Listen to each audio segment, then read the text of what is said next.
Bonjour chers amis de Petite Côte Tourisme, bienvenue dans votre émission Teranga Sénégal. Aujourd'hui nous avons comme thème le tourisme et la population locale. Pour cela, nous avons invité M. Alioune Ciss, directeur de l'hôtel Africa 6. Bonjour M. Ciss. Bonjour Petite Côte Tourisme, bienvenue au club. Bienvenue dans l'émission Teranga Sénégal. Ça fait plaisir de vous accueillir et félicitations d'avoir cette idée de pouvoir promouvoir le tourisme parce que tout un chacun a sa part pour ce développement d'un secteur qui est quand même très porteur. Et je dis, si l'État sénégalais savait exactement ce que ça pouvait engendrer, je crois qu'il mettrait beaucoup plus de moyens. Disons que le chef de l'État, il a eu une idée de faire un tout petit peu un geste très important, mais qui est très minime par rapport à un développement comme le tourisme le demande. Okay. Donc M. Ciss, vous êtes un Sénégalais et vous vous êtes lancé dans l'hôtellerie. M. Ciss, que peut-on savoir du parcours de M. Ciss jusqu'à ce niveau? En fait, je suis né dans un village, la Somonde, qui depuis les années 60 avait commencé à avoir un petit village de vacances qui recevait tout au début, disons des Dakarois on les appelait. Donc les gens qui venaient le week-end pêcher et passaient quelques jours à la Somonde. Et après les années 70, juste après les années 70, le tourisme a commencé à se développer à la Somonde. Donc en 68-69. Et en 75, donc j'ai commencé à travailler dans un hôtel qui s'appelait l'Hippocampe.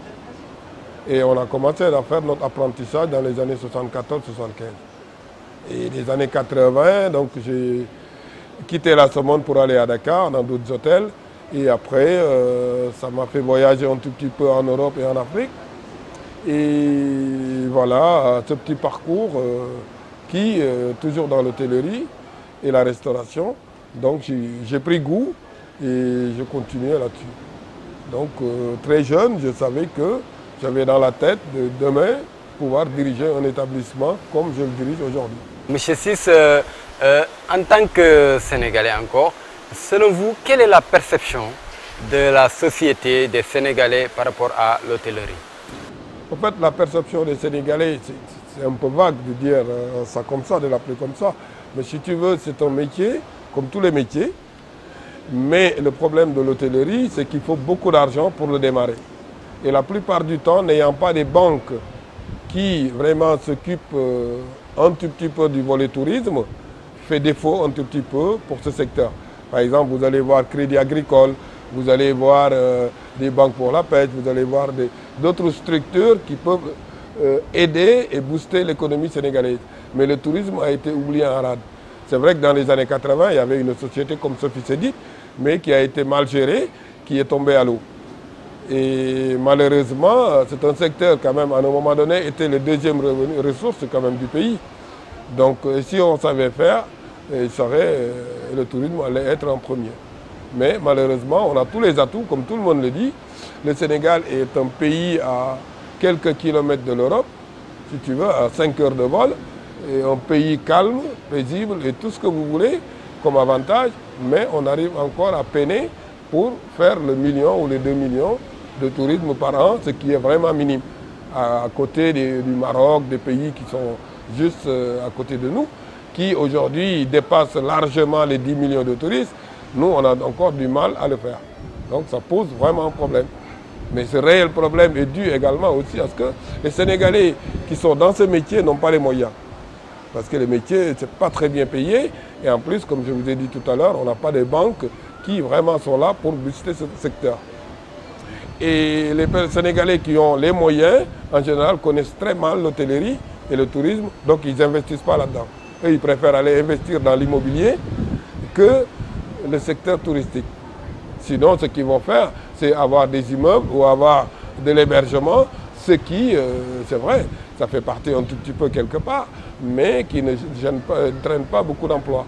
Parce que tu peux avoir un immeuble de 10 appartements ou 20 appartements, donc tu as 3 personnes qui travaillent dessus. Donc, tandis qu'un petit hôtel de 10 ou 20 chambres, il a presque entre 15 et 20 personnes employées. Donc je ne vous dis pas un hôtel de 300 ou de 200 chambres, le nombre d'emplois que ça peut créer.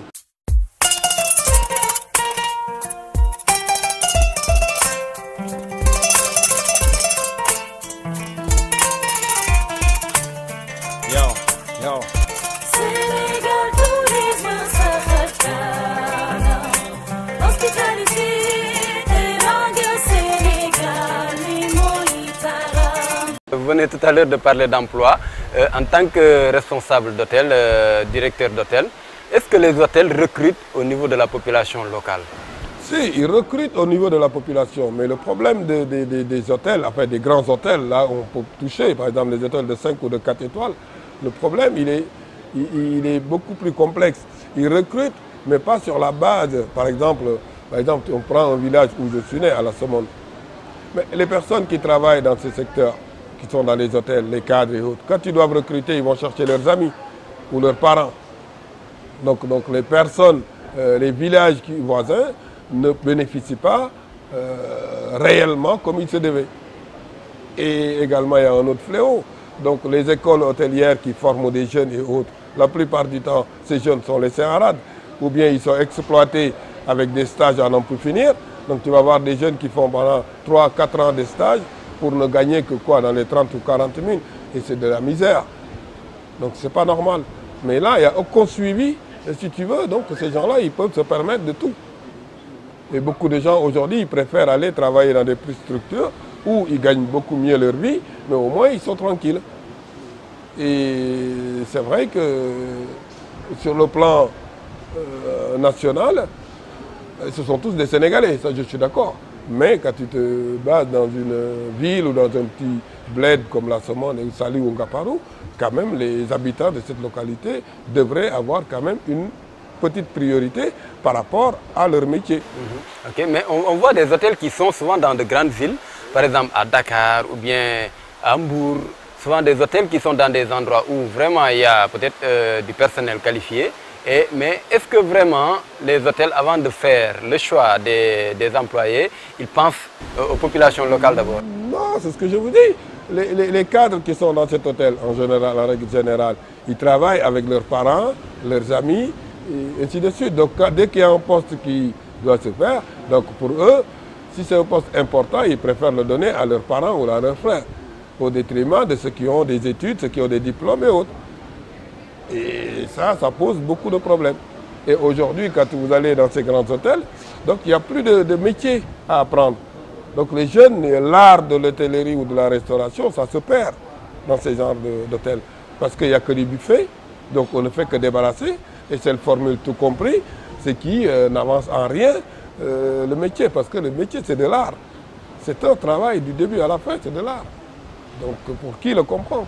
Mais c'est vrai que dans certains hôtels, on ne fait que débarrasser et remplir un buffet. Alors vous allez dire qu'il n'y a pas besoin de faire des études assez longues pour pouvoir débarrasser et remplir et exposer un buffet. Souvent, on dit que là où s'installent les hôtels, la pauvreté normalement doit reculer. Est-ce vraiment le cas ici à Somone? En fait, si vous voulez, par rapport à certaines bleds, on ne peut pas parler de pauvreté, vraiment pauvreté, quand c'est la côte. C'est vrai que le tourisme, il a son apport, même ceux qui ne sont pas dans les hôtels. Donc, ça crée énormément d'emplois, directs ou indirects. Donc, c'est vrai, la pauvreté s'éloigne un tout petit peu, mais en même temps, ça crée également, il y a des avantages comme des inconvénients. Donc, parce qu'être à côté des gens qui sont riches à multimillions et avoir d'autres personnes à côté qui peinent pour avoir 2000 francs, ça pose problème. C'est comme je vous dis, si tu vois des gens, des stagiaires à hauteur de 25 ou 30 000 le mois, pendant que d'autres personnes gagnent 300 à 500 000 francs le mois, donc tu vois un tout petit peu ce que ça fait pour leur faire un travail vraiment, excusez-moi du terme, quoi. Je ne peux pas tout le qualifier. Donc c'est là où le bas blesse. Et ça, c'est vraiment le gouvernement qui devrait quand même mieux prendre en charge tous ces causes-là. Monsieur Ciss, si vous le permettez, on va voir un reportage que nos techniciens ont réalisé avant de revenir sur le plateau.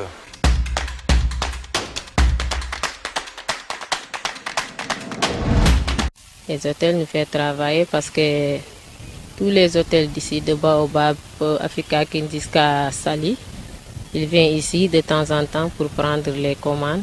Les artisans ne vivent pas du tourisme parce que les retombées, on n'y voit absolument rien ces dernières années. Parce que vu les produits qu'on vend, il y a pratiquement tous ces produits-là. Maintenant, il y a des boutiques au niveau des hôtels. Et les hôtels, il vend ces produits-là, il loge le tourisme, le touriste, il le fait à manger et aussi il a une boutique là-bas. Donc si tu vois tout ça, le touriste ne peut pas sortir de l'hôtel.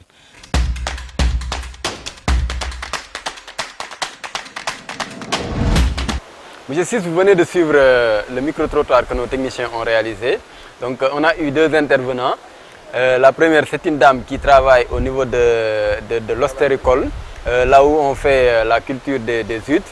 Cette dame vraiment reconnaît que les hôtels et le tourisme vraiment leur font travailler, ce qui ouvre une autre fenêtre que le tourisme est vraiment créer des emplois indirects. Que peut-on savoir sur ça vraiment en tant qu'acteur du tourisme? Bah, ça c'est une vérité vérace. Hein. Nous, quelque part, ça nous arrange de les faire travailler parce que ça évite de faire des kilomètres et des kilomètres pour aller chercher des produits. Donc, sachant que dans cette lagune, on a tous les crustacés de la mer. Donc, avoir des femmes courageuses qu'elles sont, qui travaillent matin, midi, soir dans cette lagune, nous vendent des huîtres, des oursins, des coquillages, des prêtres, tout ce qu'on peut trouver là-bas. Donc, nous, ça nous fait très plaisir de faire 800, 900 mètres pour aller chercher des produits frais, au lieu d'aller les chercher je ne sais pas où, à Perpète. Donc de notre côté également, on a les pêcheurs qui tous les matins, le port de pêche de la Somone, donc on arrive à trouver notre poisson et autres. Donc on a un emplacement quand même assez apprécié. Donc chacun y gagne. Nous, on y gagne parce qu'en temps et en heure, on trouve des produits frais. Eux, ils gagnent également d'avoir des hôteliers, des restaurateurs comme nous, qui sommes sur place, qui les font travailler. Monsieur Ciss, quand on revient sur le deuxième intervenant, vraiment, lui, c'est un artisan. Il est basé au niveau du village artisanal de Saly. Lui, il nous dit que leur problème, ce qu'il déplore le plus, c'est les boutiques qui sont dans les hôtels. Et vous, en tant que directeur d'hôtel, qu'est-ce que vous avez à dire là-dessus? En fait, les boutiques qui sont à l'intérieur des hôtels, c'est vrai que ce sont des discussions. Ce sont des problèmes qui ont toujours posé, hein, ça ne date pas d'hier. Et malheureusement, on n'a pas encore trouvé un consensus là-dessus. Mais c'est un véritable problème pour les villages artisanaux qui sont à côté des hôtels. Donc je crois que les hôtels là, les boutiques d'hôtels au départ, c'était uniquement pour pouvoir, les clients devraient pouvoir trouver leur pâte dentifrice qu'ils ont oublié ou le petit truc vraiment, mais pas de l'artisanat type que l'on trouve dehors. Mais c'est vrai que quelque part aussi, souvent dans certains endroits, les gens quand ils sortent, ils sont souvent harcelés. Et ça également, ça ne fait pas l'affaire de tout le monde. Donc les hôtels se replient en demandant, certains même demandent aux gens de ne pas sortir parce qu'ils arrivent à trouver tout sur place. Et puisque c'est plus facile pour eux, parce qu'ils arrivent à avoir le client sur toute la ligne, donc eux, ils préfèrent décourager le client pour qu'il sorte. Mais comme on accord, on devrait quand même pouvoir trouver une solution pour que quand même ceux qui se vendent dans les villages artisanaux et autres, que les hôtels leur laissent au moins certains articles pour que les gens puissent quand même se promener. Parce qu'un touriste qui ne veut pas sortir de son hôtel, ça c'est pas un touriste qui nous rend service. Parce que c'est quelqu'un qui vient une fois et qui ne revient plus. Donc c'est comme le système, leur formule, tout compris que je viens de te décrire, c'est exactement la même chose. Le client, on l'encaisse tout avant de venir. Une fois qu'il a tout payé, les repas, les boissons et autres, et la boutique à l'intérieur de l'hôtel, on le décourage pour sortir. Ce client-là, il reste pendant 15 jours dans un hôtel, il ne peut pas sortir. Mais il ne revient plus, parce qu'il n'a pas ce qu'il cherche. Il cherche à rencontrer les Sénégalais en dehors de l'hôtel et même à l'intérieur de l'hôtel. Avoir des amis, des relations, pouvoir discuter, pouvoir sortir et discuter. Si on lui empêche un tout petit peu, enfin, c'est un jeu, hein, en disant, voilà, si vous sortez, il y a ceci, il y a cela, vous êtes agressé, et ceci et cela, et que tu trouves tout sur place. Donc, c'est plus facile pour le client de prendre tout ce qu'il trouve sur place. Okay. Au détriment des Sénégalais qui sont dehors, qui n'attendent que ça pour vivre. Monsieur Ciss, on parle souvent de RSE, responsabilité sociétale de l'entreprise. Donc, est-ce que vraiment les hôtels participent au développement de la population de côté social et côté économique? Côté économique, oui. Côté économique, parce que quand même, quand tu as 100 ou 150 employés, on ne peut pas dire que sur le plan économique, tu ne participes pas. Mais leur participation s'arrête aux salariés. Parce que la plupart de ces hôtels, les propriétaires, ce sont des expatriés. Et cela ne gère pas nos réalités. Donc très peu, ou peut-être certains employés qui habitent dans les localités, eux participent. Mais l'hôtel proprement dit, en général, non. Si ce n'est des petites structures comme nous qui habitons dans nos zones, qui sont connues par tout le monde et qui se fréquentent dans tout, nous on participe sur tous les domaines. Parce qu'il est beaucoup plus facile de voir un propriétaire ou un directeur comme moi qui habite dans le secteur, qui n'a pas de bureau pour se cacher, si tu veux, que d'aller dans un hôtel de 5 étoiles et dire je veux voir le directeur parce qu'on a un programme tel ou on a un programme là. Donc voilà, tout le problème est là. Peut-être qu'ils ne refusent pas tout, mais l'accès n'est pas facile. Mais est-ce que vraiment vous ne pensez pas que vraiment l'État doit vraiment veiller sur ça? Parce que quand on installe son entreprise dans une localité et qui marche, on doit vraiment participer au développement. La règle de base, c'est ça. Et c'est même écrit quelque part. Mais si tu veux, moi j'ai toujours dit, par exemple, dans des secteurs comme ça, c'est difficile pour nous, hein, en tant qu'acteurs, de s'organiser parce que tout le monde est patron. Mais c'est l'État qui devrait accompagner cette organisation et faire de sorte que ce soit une obligation, de façon à ce que l'État pourra parler avec une ou deux personnes, ou les représentants. Je donne un exemple, le préfet du département de Mbour, par exemple. Lui, il dit, attends, dans mon département, il y a X hôtels, X restaurants et autres qui travaillent dans le tourisme. J'aimerais bien savoir quel poids il pèse sur le secteur. Là, sur l'économie, sur le social et autres, là, ça pourra porter quelque chose. Et ça devrait se faire comme ça. Mais aujourd'hui, même moi, je suis incapable de te dire, il y a tant d'hôtels, il y a tant d'auberges ou il y a tant de restaurants. Je suis incapable de te le dire. Donc vraiment, on doit vraiment... C'est un secteur qui manque de tout. En matière d'organisation, hein, je parle. Et pourtant, il y a tout. Pour que ça marche, pour qu'on ait cette organisation, pour qu'on puisse s'unir, mais voilà, que chacun va de son côté, chacun fait comme il peut, mais il n'y a pas de gestion collégiale de façon à dire, écoutez, aujourd'hui, le tourisme devrait pouvoir dire, le préfet par exemple, devrait pouvoir dire, je vais faire de telle sorte que le tourisme puisse payer un hôpital ou un dispensaire dans certaines zones. Et ça, c'est deux fois rien. Il suffit d'une organisation et que chacun s'y mette un petit peu de volonté et qu'on y réussisse. Et c'est pas ça ne coûte pas la vie. Hein. Mais tout ça, c'est une organisation. Mais comme je dis, de pas certaines personnes, comme le préfet, lui, il a l'autorité de pouvoir dire ça se passe comme ça et je veux que ça se passe comme ça. Nous, on s'unit, on se met à sa disposition. Mais ça demande des rencontres, des réunions, des organisations. Mais tout ça, il n'y en a pas. Si ce n'est des interdits. En général, les interdits, ça c'est sûr. Et quelque part, des fois, tu as comme l'impression que quand tu veux créer quelque chose, il y a tellement d'interdits que tu ne sais plus quoi faire. Donc des fois, ça te décourage même d'avancer ou de le créer. Mais pour créer une organisation, pour faciliter les choses et voir comment on peut aider les gens à s'en sortir, aussi bien le créateur que même les villes, comme tu dis, ou les villages à laquelle on s'installe. Parce que ce n'est pas normal, comme certains le disent. Les gens ils voient des bus remplis de toubab qui viennent, qui sortent, qui repartent, et que la ville, on ne revoit pas les retombées. Parce que la plupart de ces hôtels, quand tu prends les grands hôtels, ils ont tous des avantages, si tu veux, sur les impôts, sur ceci, sur cela, ils ont des exonérations. Donc encore, les populations en souffrent de ce côté-là.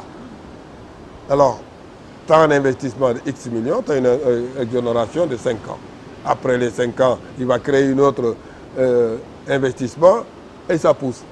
Donc finalement, les populations, ils ne gagnent pas grand-chose par rapport à ce qu'ils pouvaient gagner. Et c'est ce qui révolte certains qui, vraiment, après quelques jours, n'ayant pas vendu, n'ayant pas de travail, et qui peuvent agresser même des gens verbalement. Et c'est pas, ça peut se comprendre comme ça. C'est parce qu'ils voient l'argent qui passe devant leur nez et qu'ils ne peuvent pas en bénéficier.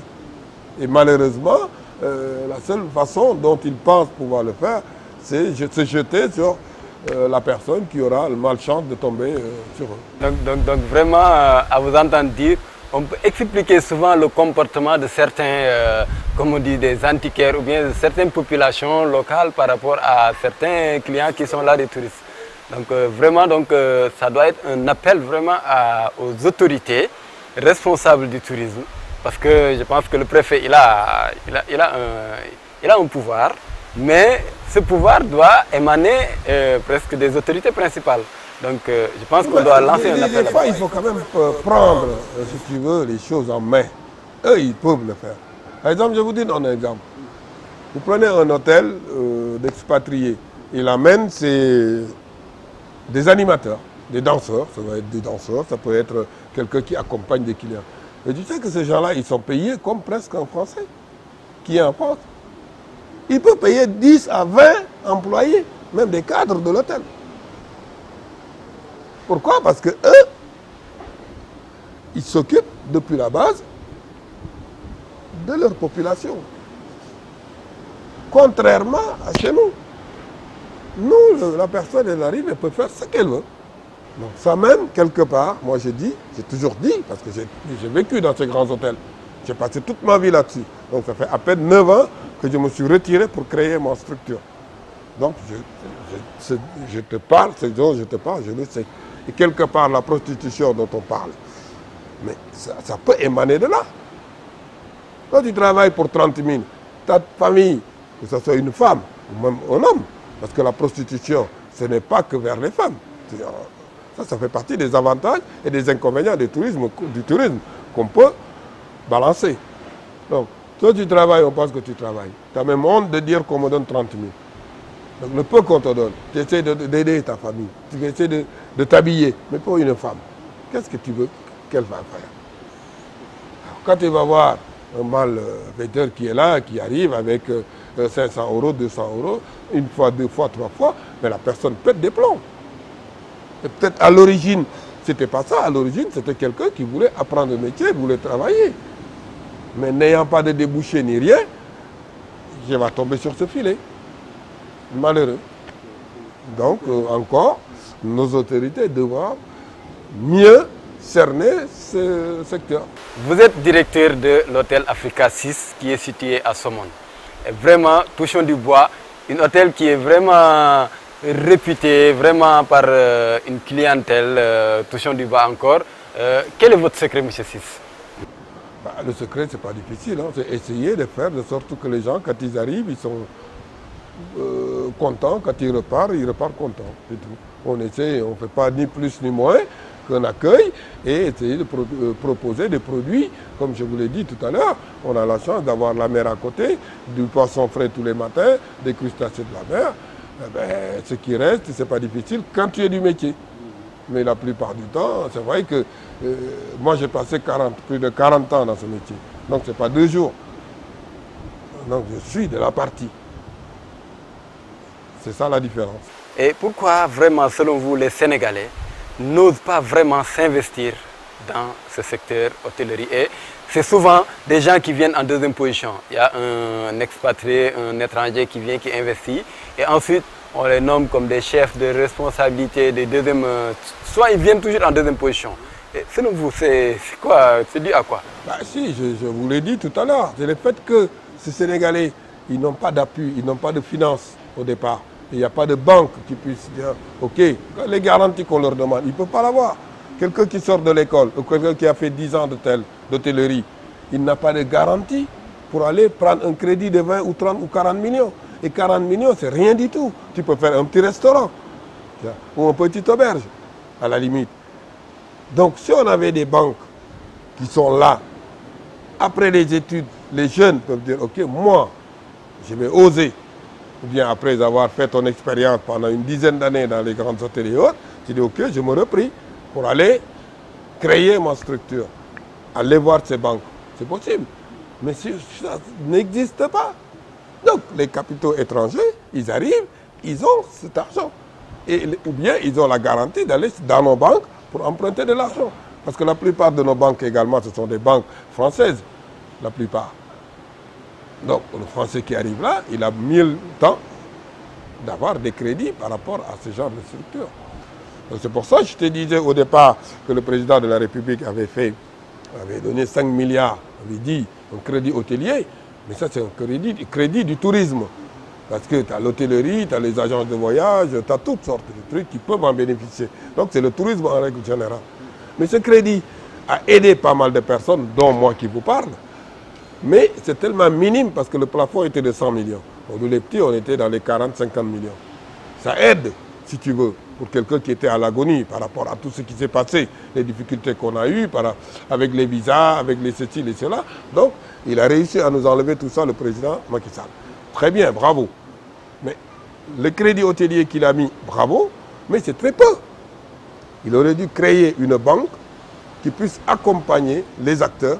Là, dans 10 ans, même pas, tu vas voir, tous les grands hôtels seront tenus par les Sénégalais.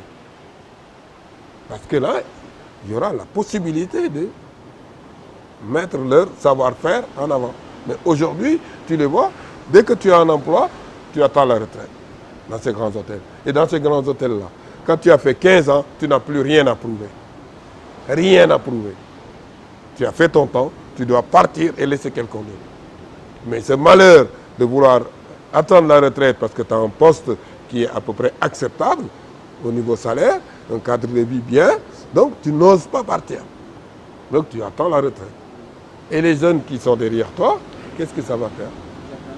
Mais si cette personne savait qu'il soit chef de cuisine, chef de ceci, chef de cela, qui ont un métier, il savait après 15 ans, il peut avoir une garantie de par son ancienneté pour créer un hôtel ou ouvrir quelque chose.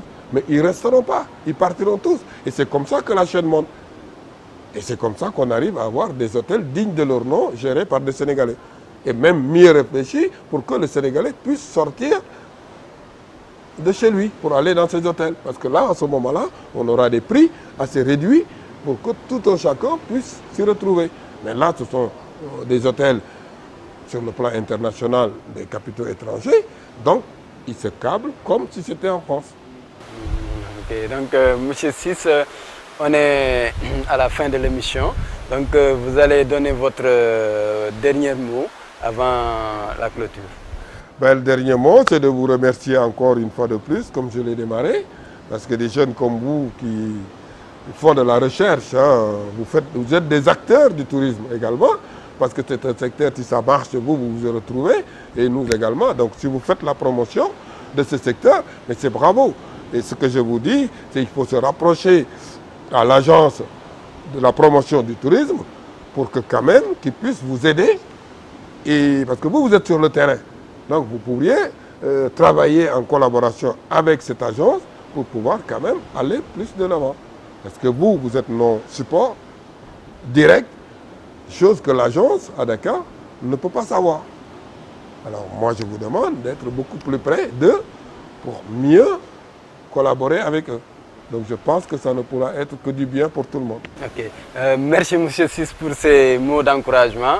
Donc à la fin de l'émission, nous remercions M. Ciss, le directeur de l'hôtel Africa 6, qui nous a reçus aujourd'hui pour parler du thème tourisme et population locale. Donc nous remercions l'ensemble de son personnel. Nous vous donnons rendez-vous très bientôt.